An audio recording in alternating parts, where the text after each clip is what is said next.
Okay, welcome back to another video on the Maths channel. It's your teacher, Mr. Lim here.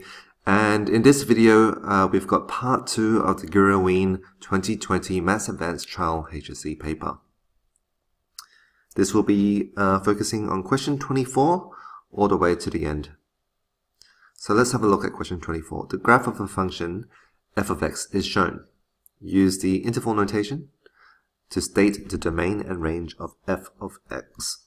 So if we want to use the interval notation, let's start with the domain. The domain is all the possible x values, and we can see here that all the possible x values, because of this asymptote at y equals 0, it's going from negative infinity all the way to minus 1. But because it's a closed circle, we include minus 1, so we're going to use a square bracket because we include it. Union from 1, because that's also a closed circle, so I'm going to use a square bracket again, from 1 to positive infinity.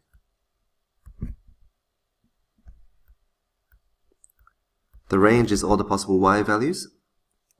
So y values go from negative pi on 2, but we include it, so I'm going to use a square bracket, negative pi on 2, all the way to 0, because it's approaching y equals 0, except it will never touch it, so I'm going to use a curved bracket there. Union from 0 over here to positive pi on 2. But we do include it because of the closed dot, so we use a square bracket there.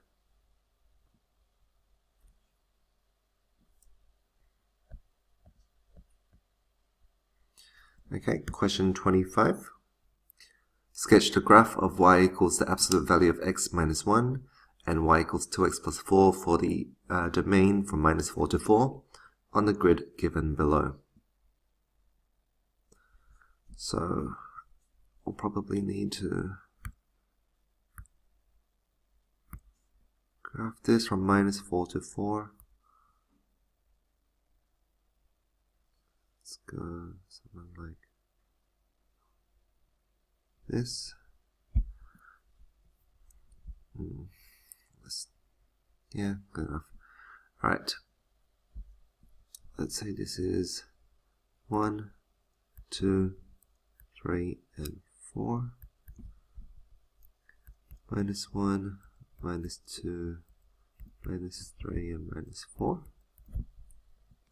Okay, so we want to graph the absolute value of x minus 1. We can tell that this moves to the right 1. So normally the absolute value of x is just a v, but this is just going to move it to the right 1. So it's going to still be a v. Let's just say that's 1.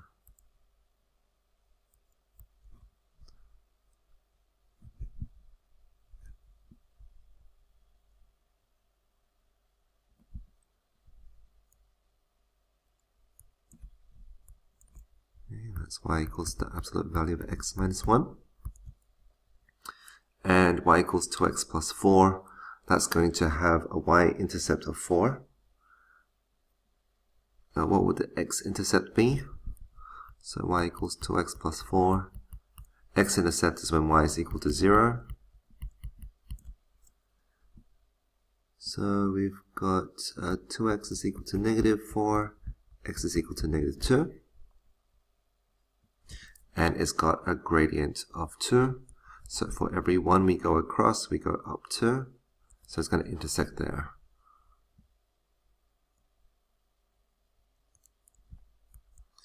Y equals 2x plus 4. Part B, using the sketch from part A, solve the absolute value of x minus 1 is equal to 2x plus 4. Well, we can see here that x is equal to minus 1. Okay, because the point of intersection is minus 1, 2. So point of intersection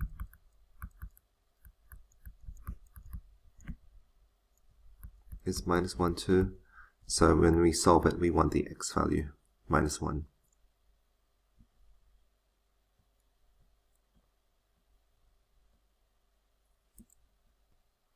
Question 26. Differentiate y is equal to x e to the 3x. So in order for us to differentiate this, we need to use the product rule, because both u and v are in terms of x. So the product rule is vu dash plus uv dash. Well, u is x, so u dash is 1, v is equal to e to the 3x, v dash is equal to, what do we get when we differentiate an exponential function? Let's look at our formula sheet.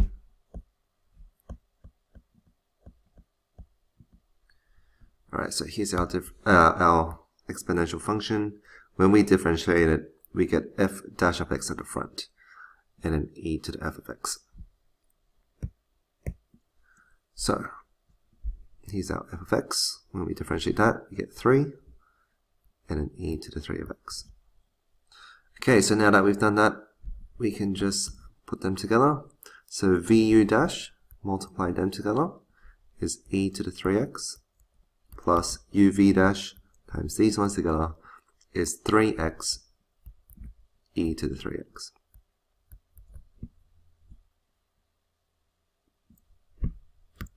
Question B. Hence, find the value of the integral of e to the 3x times 3 plus 9x dx from 0 to 2. Because of that word hence, I'm going to look back and see my answer up here and see how it's similar to this, because it's going to relate to the original. So I will probably have to rewrite this as e to the 3x. I can factorize out a 3 here. When I factorize out a 3, I'm left with 1 plus 3x in brackets dx.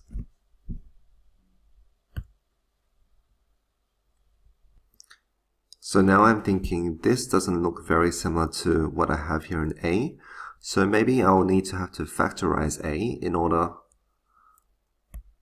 to use it. So let's factorize the answer in a. I can see that they both have e to the power 3x. That leaves me with 1 plus 3x. Now that looks similar to this part.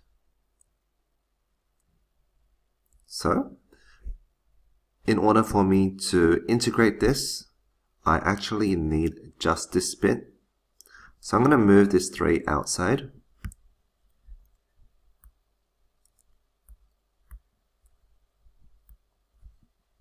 And now I can integrate it. When I do integrate this, I will get x e to the 3x.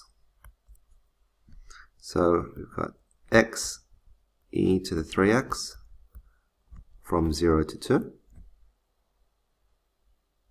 And now I can sub these values in. We have 2e to the 6 minus 0.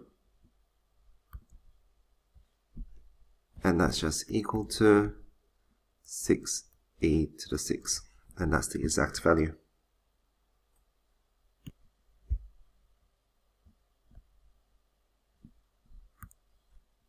Question 27.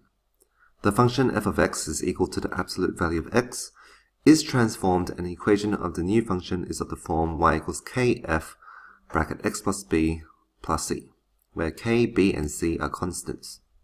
The graph of the new function is shown. What are the values of k, b, and c? Well, in order for us to solve this, we'll probably need to use this vertex. I know that the vertex here is 3, 2. And so I'm going to sub those values into this. Because we know that the vertex has moved to the right 3, technically we have y is equal to k times the absolute value of x minus 3, because it's been moved to the right, but it's been moved up 2, so I'm going to write plus 2 there. The next thing we need to do is we need to take another point and sub the values in to work out what k is equal to. So I'm going to take this point when x is 0, y is minus 4. So minus 4 is equal to k times the absolute value of 0 minus 3 plus 2. I'll minus 2 from both sides. That gives me minus 6 is equal to the absolute value of minus 3 is 3. So that's 3k. And now I'll divide both sides by 3. So k is equal to negative 2. So I'm going to write, therefore, k is equal to negative 2. B is equal to negative 3, and C is equal to positive 2, because those are the values that I've inputted here.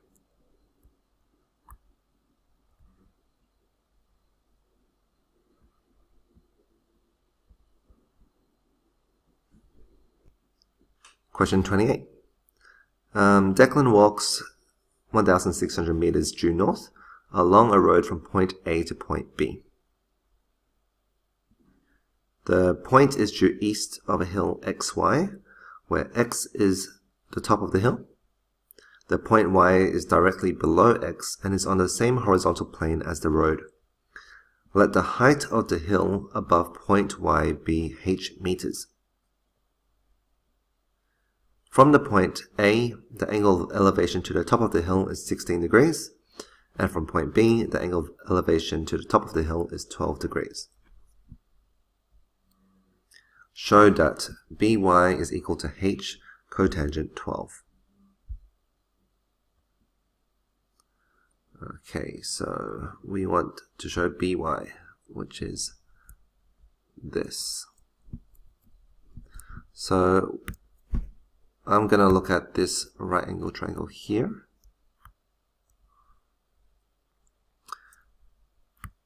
So we know that we've got opposite and adjacent. So we've got tan of 12 is equal to opposite over adjacent, which is by. Now the question says show that by is equal to something else. So I'm going to swap these two. We have by is equal to h over 10 or 12.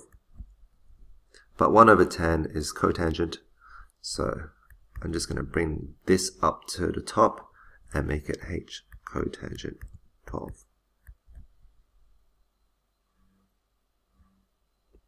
Question B. Hence, find the value of h.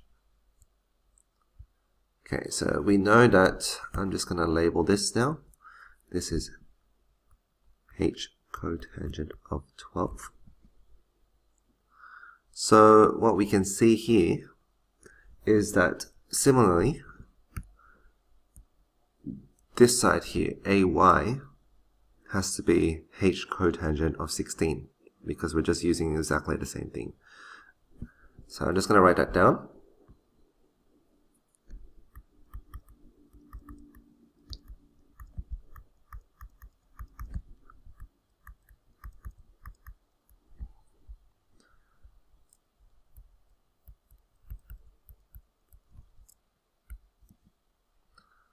And now we can hopefully use this to work out h.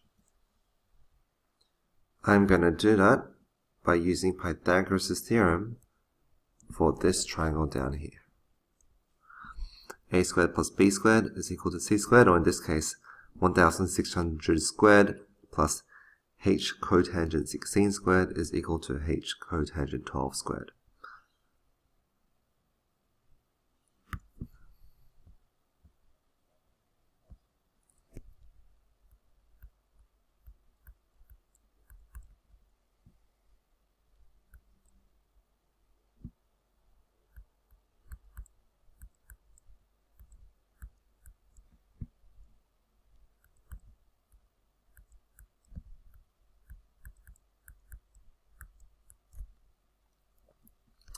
Okay, so we've got 1,600 squared plus h squared cotangent squared 16 is equal to h squared cotangent 12, cotangent squared 12.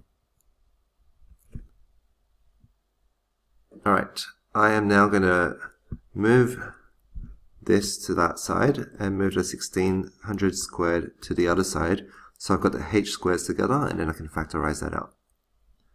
So we'll have h squared. Actually, I might move this one across instead to make 1600 positive.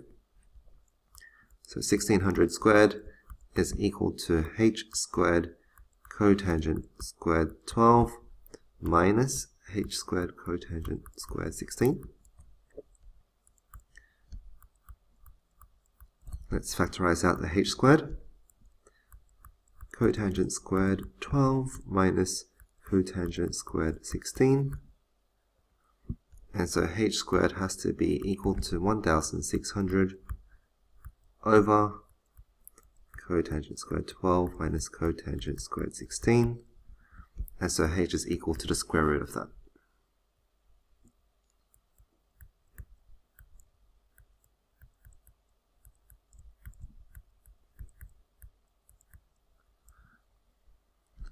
Let's round this to 2 decimal places. Oops, should be 1600 squared.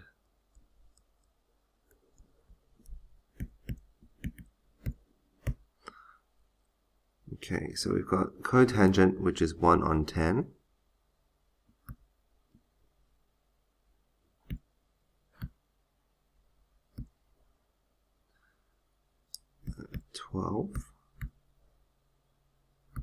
And that's squared minus 1 on 10 of 16. We need to square that as well. 507.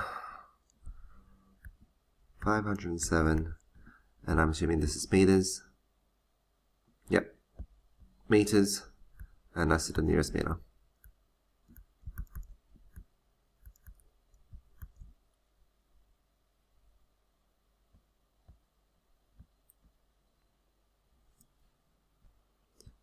Question 29. Let y is equal to f of x be a function defined for the domain from 0 to 6, with f of 0 being 0. The diagram shows the graph of the derivative of f of x, y equals f dash of x. The shaded region A1 has area 4 square units, and the shaded region A2 has area 4 square units. For what values of x is f of x increasing? So we know that f of x is increasing when the gradient is positive. So because this is the gradient function, where is the gradient positive? It's positive when it's greater than 0 all the way up to here. So f of x is increasing from 0 to 2, but we don't include that 2 because that's when it's 0.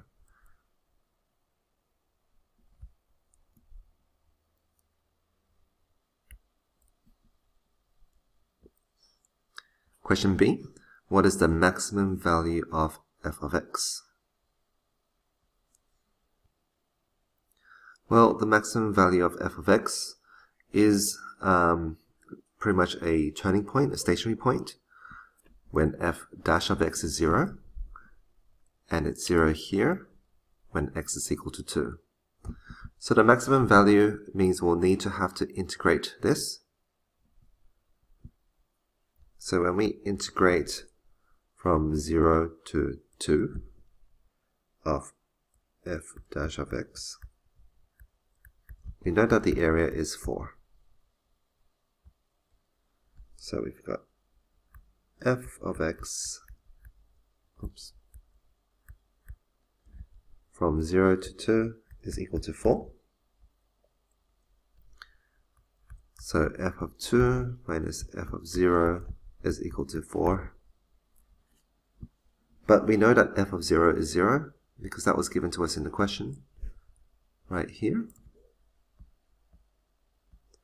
So if f of 2 minus 0 is equal to 4, f of 2 has to equal to 4, and that's the maximum value.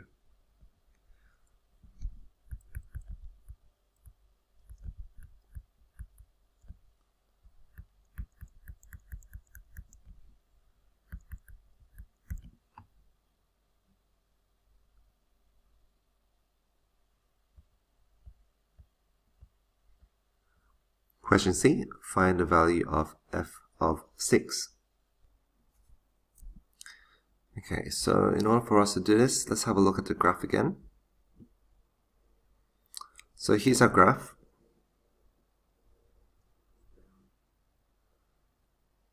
We know that the area under this curve, this part here, is 4. So when we integrate from 2 to 4, the integral will give us -4 because it's below the x-axis. So I'm going to use that and integrate from 2 to 4 f dash of x dx, and that's going to give us f of x from 2 to 4 is going to equal to -4 because it's below the x-axis. So that means we've got f of 4 minus f of 2 is equal to -4. But we know that f of 2 from the previous question, f of 2 is 4. So we've got f of 4 minus 4 is equal to -4. So f of 4 has to equal to 0.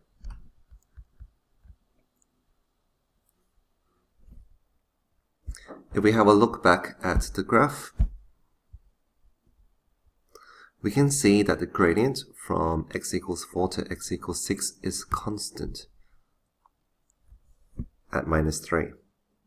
So if the gradient is -3, that means rise over run has to equal to -3.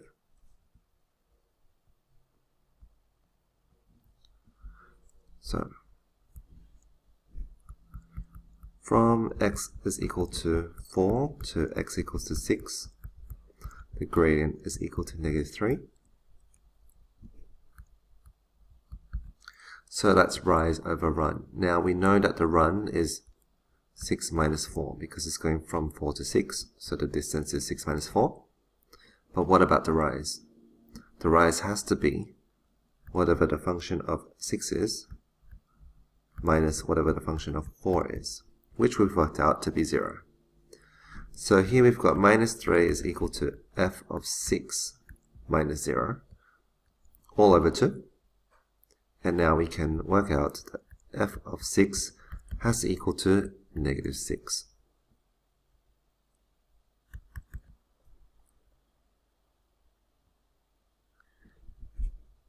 Question D. Draw a graph of y equals f of x for the domain from 0 to 6.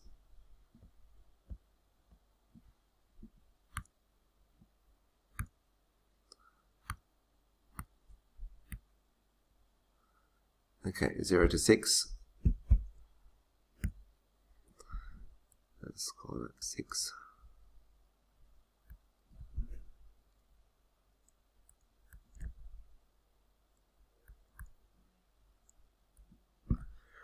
Okay, we know that there was a maximum at x equals 2 and it was at 4.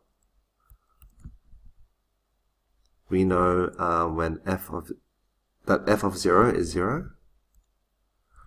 And we know that when x is 6, f of 6 is -6. Down here. So it's going to look something like this.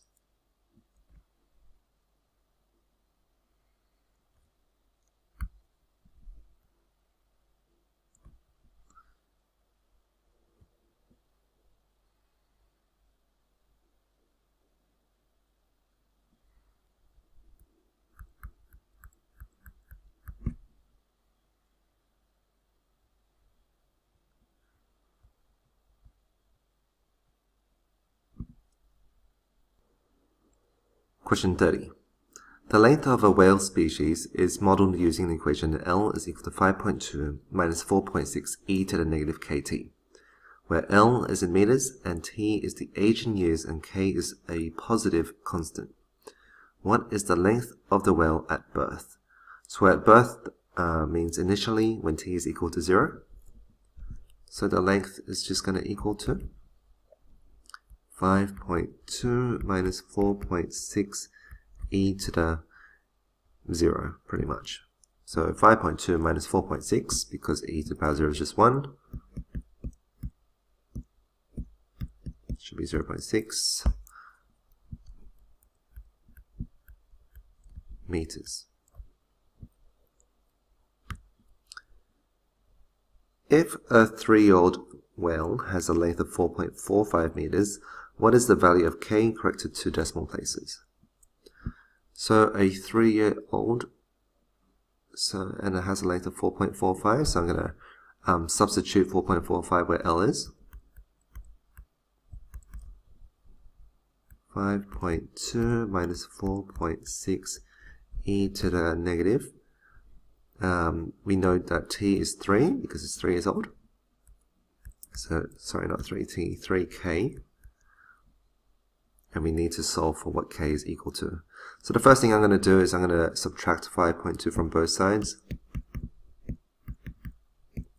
Negative 0.75.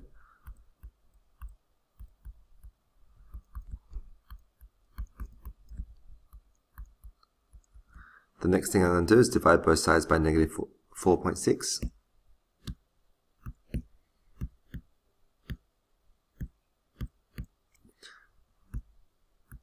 Which is 15 over 92.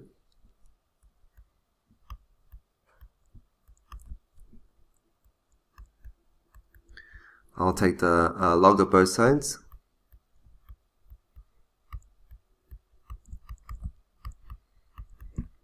And then I'll divide both sides by negative 3.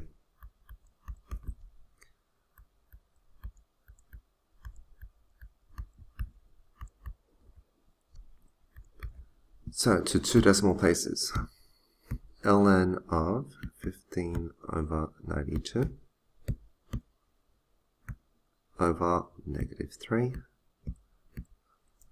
is 0.60.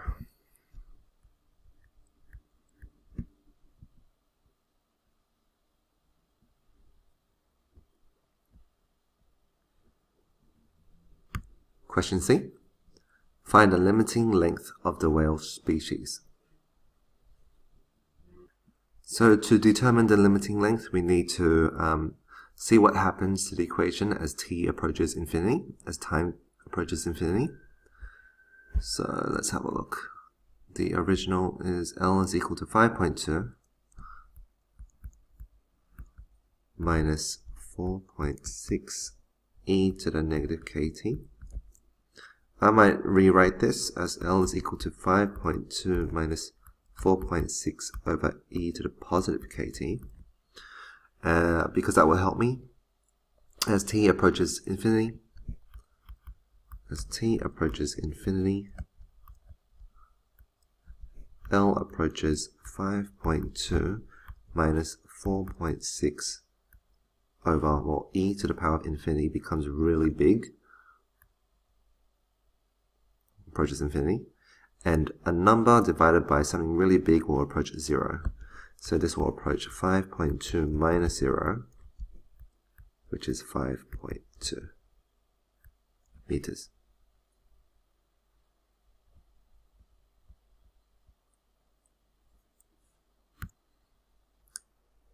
Okay, question 31. Let f of x is equal to x cubed minus 3x squared plus kx plus 8, where k is a constant. Find the values of k for which f of x is an increasing function. So what we're going to do here is we are going to differentiate this.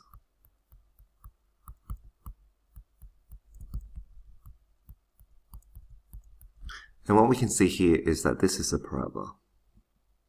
Now, in order for f of x, which is a cubic, in order for that to be an increasing function, it needs to probably look something like this. where it's always increasing. The gradient is always increasing. Cubics can look something like this. But it's not always increasing, and therefore it's not an increasing function. Here it's increasing, then it's 0, and then it's decreasing before it starts increasing again. So we want to work out the value of k, where it's always increasing. Now, f dash of x is a parabola, okay, 3x squared. It's a concave up parabola, and in order for it to be increasing, it has to be above the x-axis all the time, because the parabola is the gradient function of f of x.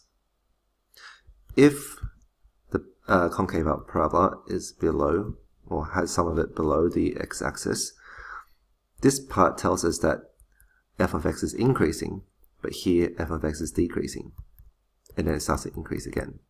So it can't be like that.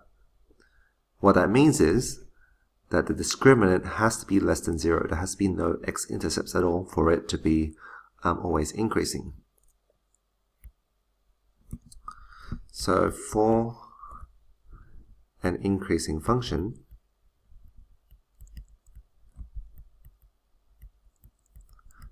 the discriminant has to be less than 0, so that there's no x-intercepts. And the parabola will always be above, the gradient function will always be above x, and therefore always increasing. So what is the discriminant? The discriminant is b squared minus 4ac. b is minus 6, so we've got minus 6 squared minus 4 times a, which is 3, times c, which is k, and that needs to be less than 0. So we've got 36 minus 12k is less than 0. I'll move the 12k across, meaning 36 is less than 12k, or 12k is greater than 36. And therefore, k has to be greater than 3.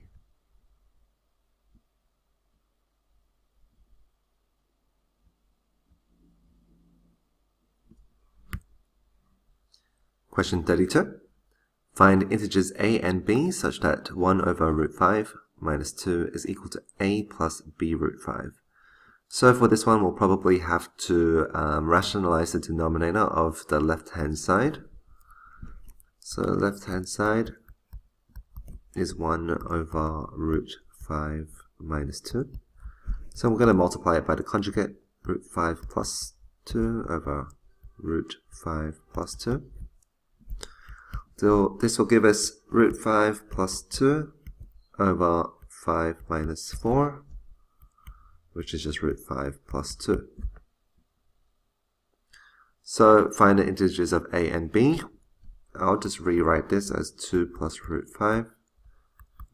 Therefore a, just by comparing it, a has to be 2. And b is the coefficient of root 5, which is 1.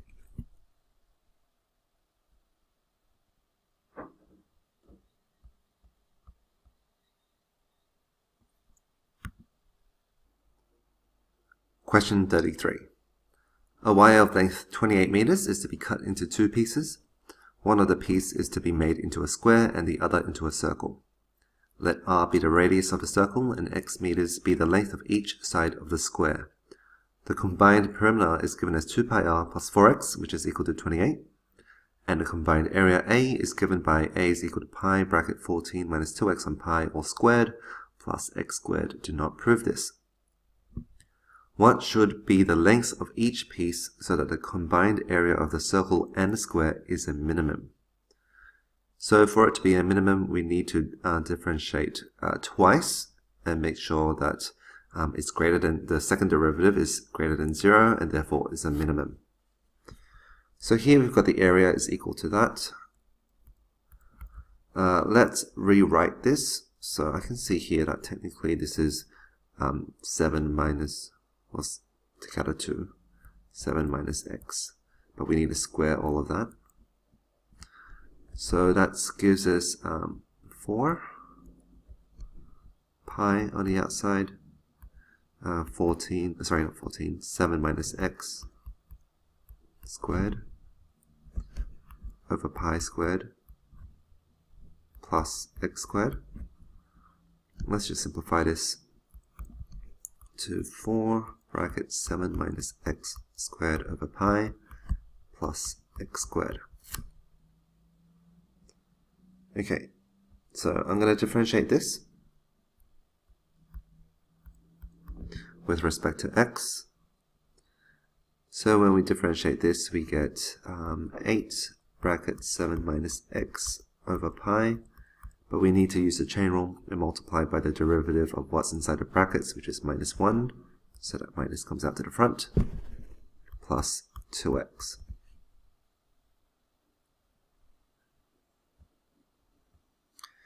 Okay, let's differentiate one more time. Okay, if we were to expand this out, minus 8 times 7, that's minus 56 over pi, plus 8x over pi. When we differentiate, the first part is just going to disappear because there's no x's in it. But we've got positive 8x over pi. When we differentiate that, we'll get positive 8 over pi plus 2. Okay. So if we want to find the length, or if we want to work out the value of x, for which it's a minimum,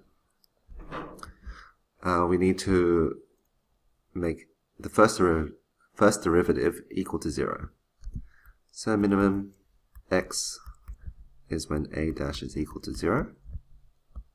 So I'm going to make that equal to 0, minus 8. Oh, let's just expand this out straight away. Minus 56 plus 8x all over pi is plus 2x is equal to 0. I'm going to multiply everything by pi to get rid of the fraction. Minus 56 plus 8x plus 2 pi x is equal to 0.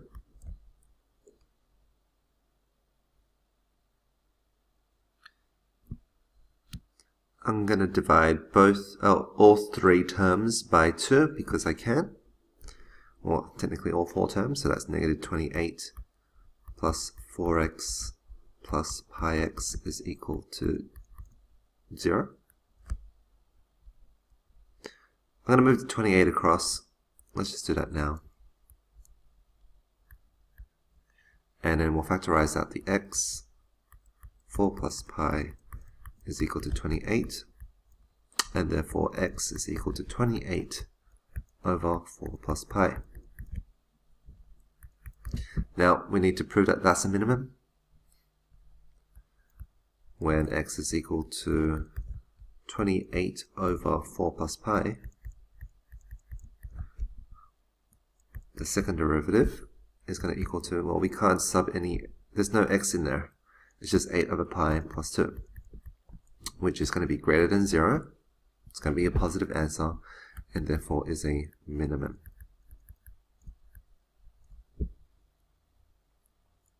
So now that we've done that, we've proven that x will give us a minimum area.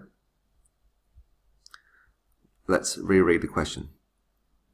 What should be the lengths of each piece so that the combined area of the circle and the square is minimum? Well, we know that the square is 4x. So that's 4 times 28 over 4 plus pi. And 4 times 28 is 112.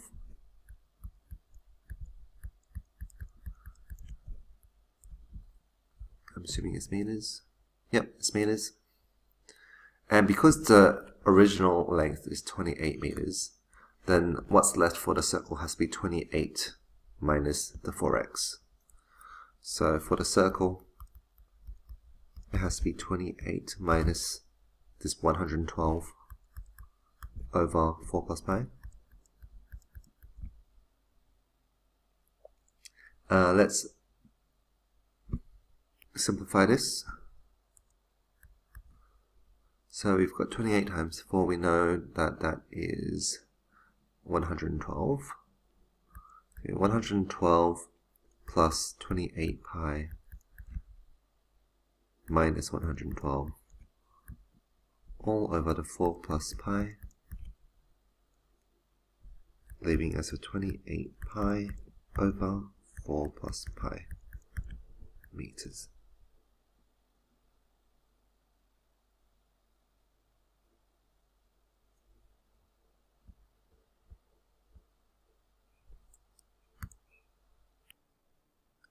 Question 34. Initially, a car is at rest. The car then starts from a point P at time t equals 0 seconds and comes to a stop at point Q. The distance x in meters covered by the car in t seconds is given by x is equal to t squared bracket 2 minus t on 3. Find the time taken by it to reach Q. So what we need to do here is we'll probably need to differentiate this. So I'm just going to expand this out.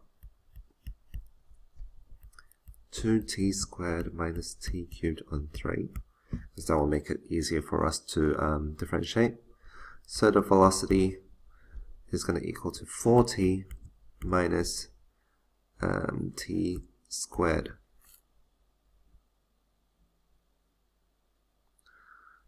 Because it's initially at rest and then it comes to a stop at point Q, that means the velocity has to be 0 at point Q. So I'm going to sub in 0 for v, and I'm going to work out what the values of t are. So I'm just going to factorize this. T bracket 4 minus t. T is equal to 0 and 4. So what that means is car is at rest at 0 and 4 seconds. Because it was initially at rest, that's t equals 0, so it must have come to a stop 4 seconds later at point Q.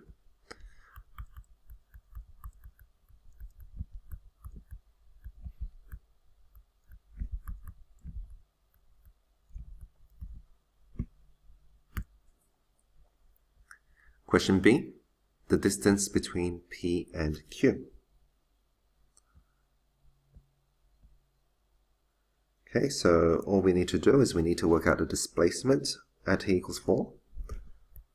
So at t is equal to 4, what is the displacement equal to? 4 squared times, oh actually let's just use the other one. 2 times 4 squared minus 4 cubed on 3.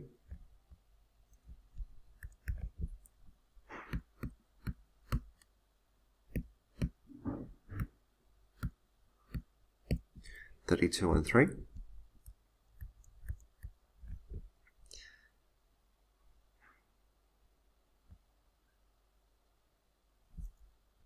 And that should be in meters.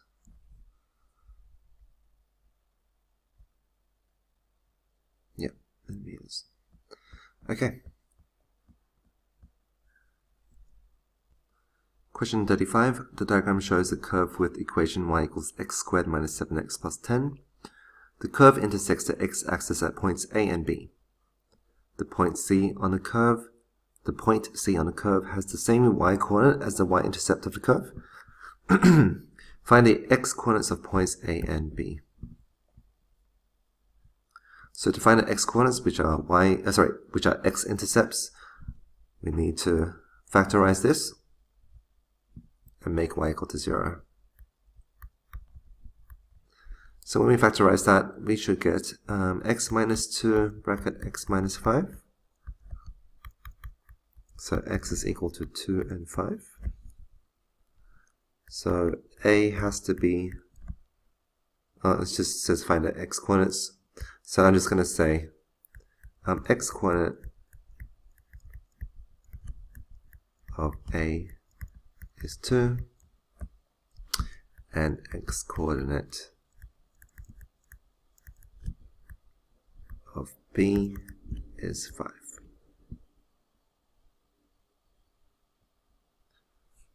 Question B. Write down the coordinates of C. Okay, so we want to know the coordinates of C, what this is. Because we know it's got the same y value as the y-intercept. The y-intercept is 10. So y-intercept is 10. So that means it's got the same y value. So I'm just going to sub this in. Because the y value is 10, I'm going to make it equal to x squared minus 7x plus 10.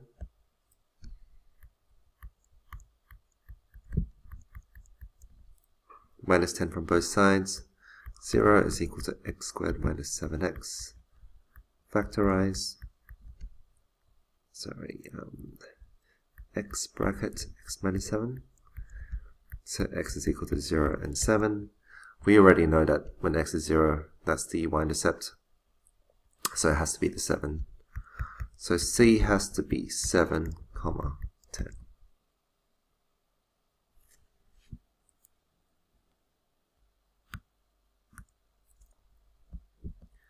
Part C. Evaluate the integral of x squared minus 7x plus 10 from 0 to 2. I wonder if we can do that using this. No, let's just work it out. So the integral of x squared minus 7x plus 10 from 0 to 2. X cubed on 3 minus 7x squared on 2 plus 10x from 0 to 2. Alright, let's sub these in. So you've got 2 cubed on 3 minus 7 lots of 2 squared on 2 plus 10 lots of 2. And we're going to minus 0. When we sub these all in, it will give us 0.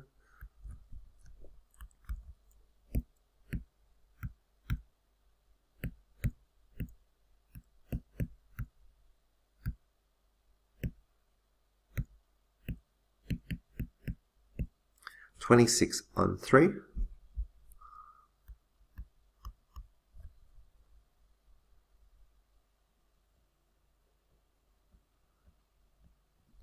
And question D, we've got hence or otherwise find the area of the shaded region. So we need to go back to our graph, see what the shaded region was. Okay, so the shaded region, we know that this one here, we just said before, was 7, 10. So that's when x is equal to 7, and we know this is from 2.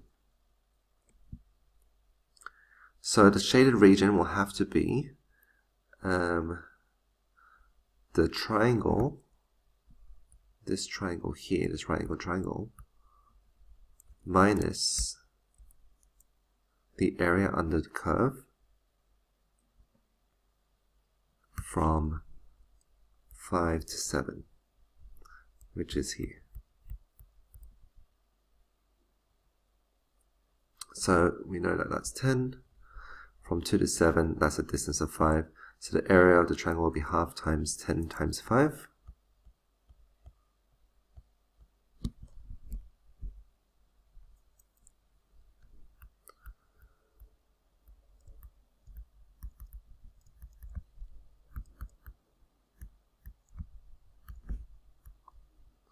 That was the integral from 5 to 7.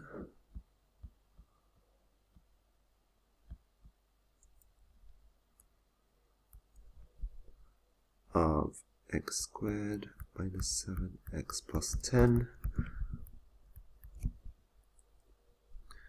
So that was half times 10 times 5 minus, what do we get when we integrate this? X cubed on 3 minus 7x squared on 2 plus 10x from 5 to 7.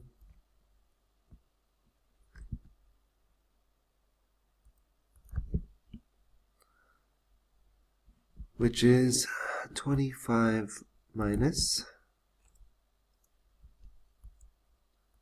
7 cubed on 3 minus 7x, 7 times 7.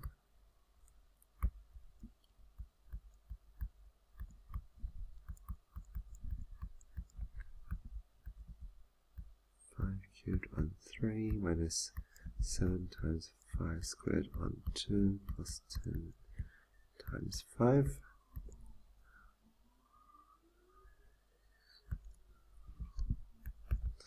Alright, let's put that in the calculator.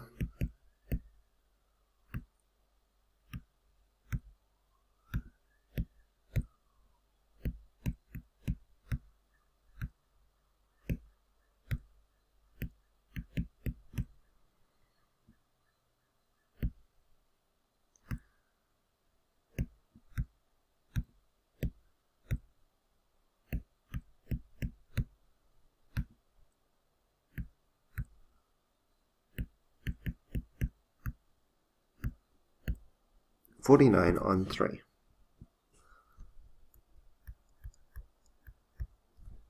Square units. Now, because this area, usually we like to write it in mixed numeral form.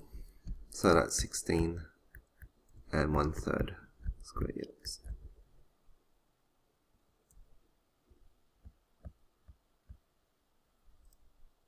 Question 36. A simple musical instrument has many strings. The difference between the lengths of adjacent strings is constant, so that the lengths of the strings are the terms of an AP. The shortest string is 30 centimeters long, and the longest string is 48 centimeters. The sum of the lengths of all the strings is 1,209 centimeters. Find the number of strings. So because it's an AP, I know I need to look at my reference sheet.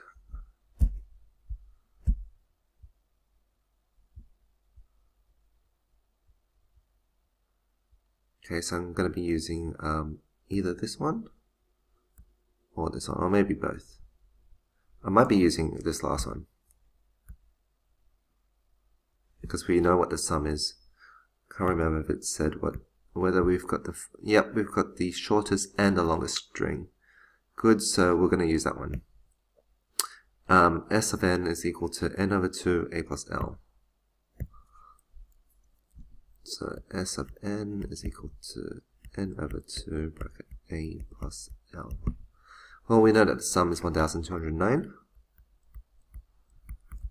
We don't know how many strings there are, but we know that the shortest is 30 and the longest is 48. So I'm going to times it by 2.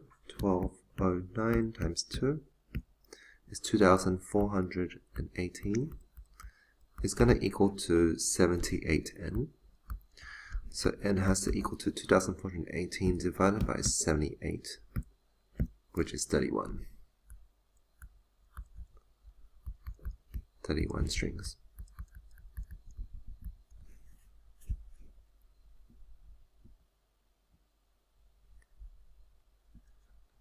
Part 2. Find the difference in length between adjacent strings. So that means we need the common difference. So I'm going to look back up here. We've got Tn is equal to a plus n minus 1d.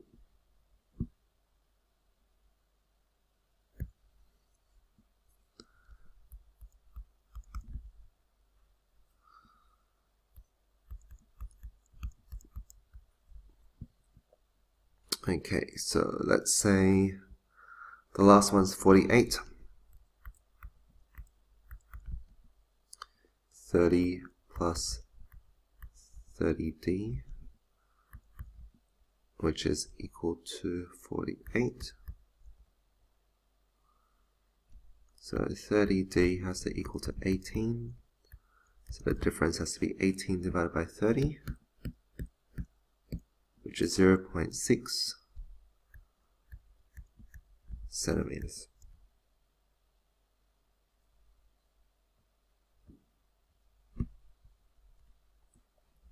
Part B. There is a large sheet of paper which is 0.1 millimeters thick that is cut in half. Then one piece is placed on top of the other. This pile is again cut in half, and one pile is placed on top of the other. this process is repeated 40 times. How high is the pile of the sheets? So we know that we are pretty much doubling the thickness. And so if we double the thickness, there's going to be a common ratio. And so this is going to be a GP. So we are going to be using one of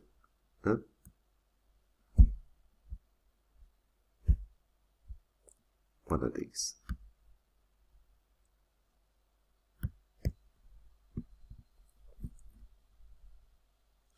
So we start off with, because the process is repeated 40 times, that means the first time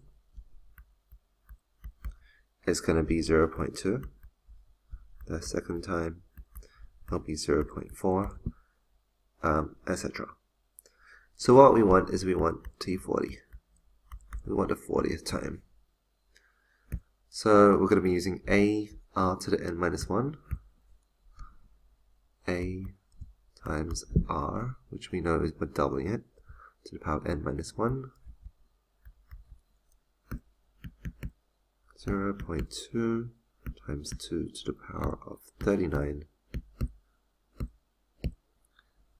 which is a very big number.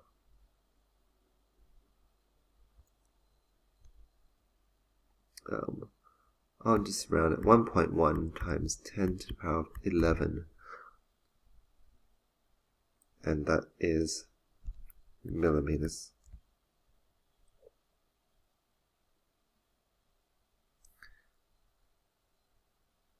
The question doesn't say to put it in meters or kilometers or whatever it is, so I'm just going to leave it at that.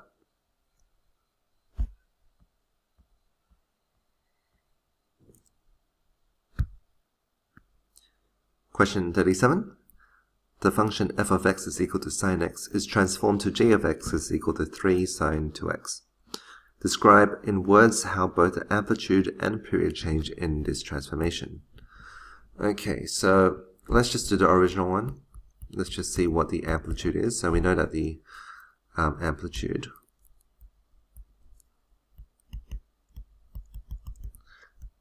is 1 because that's the coefficient. And we know that the period is equal to 2 pi divided by the coefficient of x, which is just 1, so it's just 2 pi. G of x, what is the amplitude? Amplitude is 3. And what about the period? The period is 2 pi over the coefficient of x, 2, which is pi. So what we can see here is we can see that the amplitude is multiplied by 3.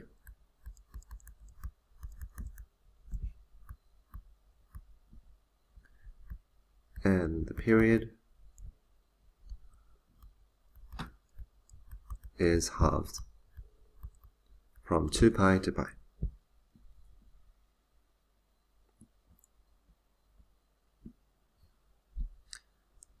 Question B. Sketch 1 over x squared minus 49, clearly showing asymptotes and intercepts. Okay, so we have y equals 1 over x squared minus 49. That's the same as x plus 7, x minus 7.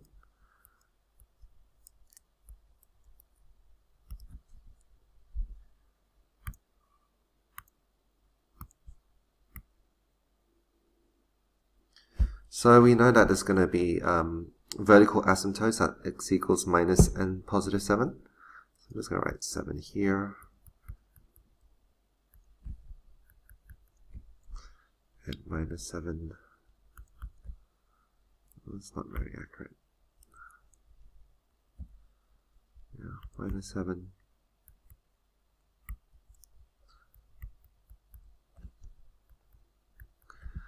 Okay. Probably the next best thing to do is to do a table of values to the left and right of each of these, and also to work out what the y-intercept is. So maybe I'll do the y-intercept first when x is equal to 0.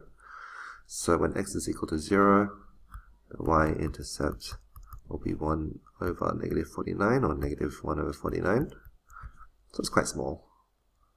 Negative 1 over 49. Okay, what else do we know?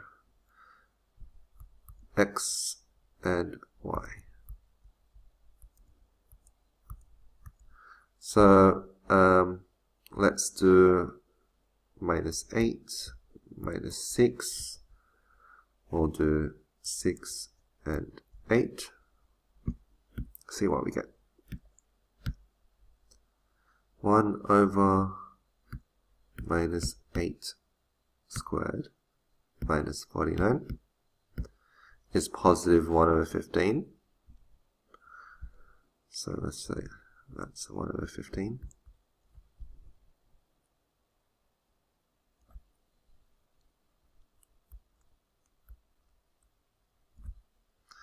Let's do minus 6.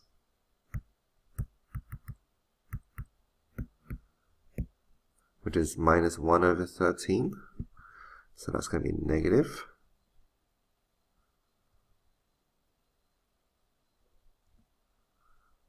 Let's just say that's minus 1 over 13. What about positive 6? Positive 6 should give us the same answer. Yep. And then positive 8 should give us the same answer as before. 1 over 15. Okay, so that means it should probably be looking something like this.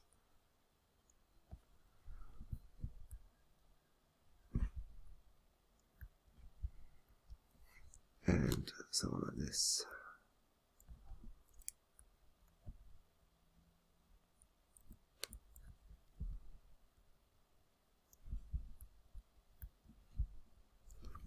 So I'm going to put in this horizontal asymptote as well.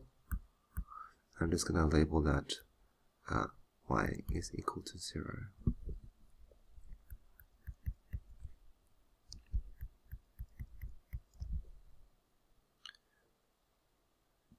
Okay.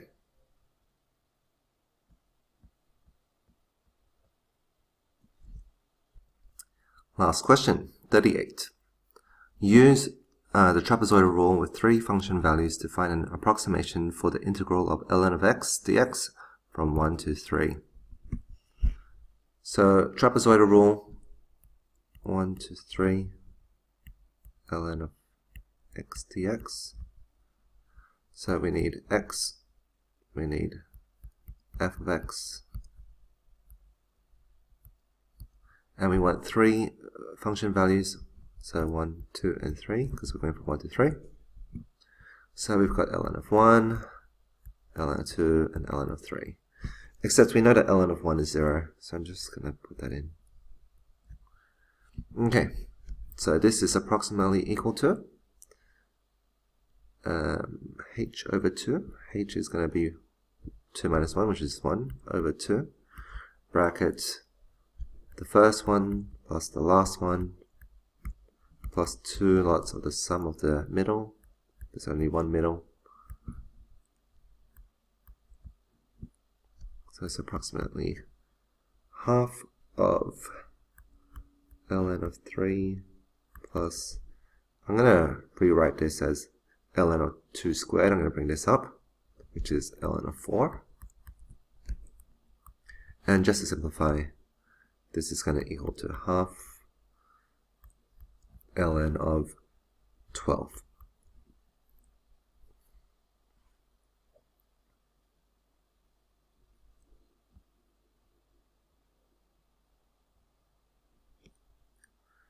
State whether the approximation found in the previous question is greater or lesser than the exact value of the integral of ln of x dx from 1 to 3.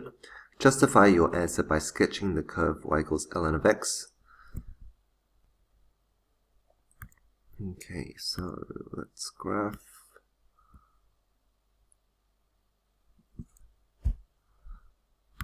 Okay, ln of x, we know will look like this.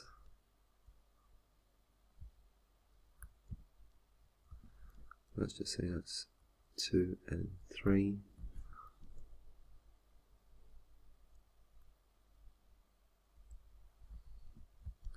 So this is ln of 2. This is ln of 3.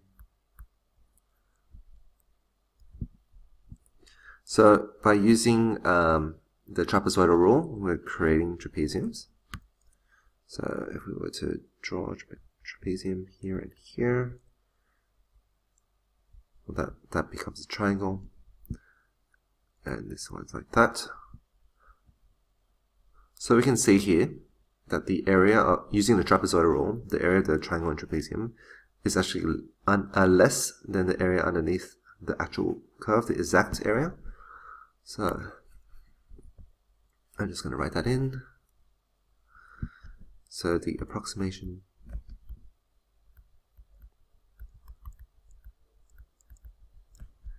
is less than the exact area.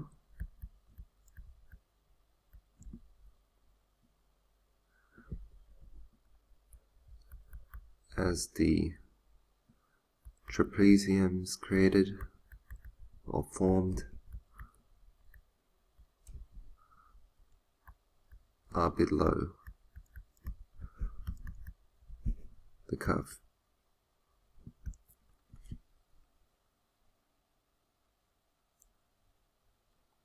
Right, so that's it for part 2 of the Girraween 2020 Trial HSC for Maths Advanced.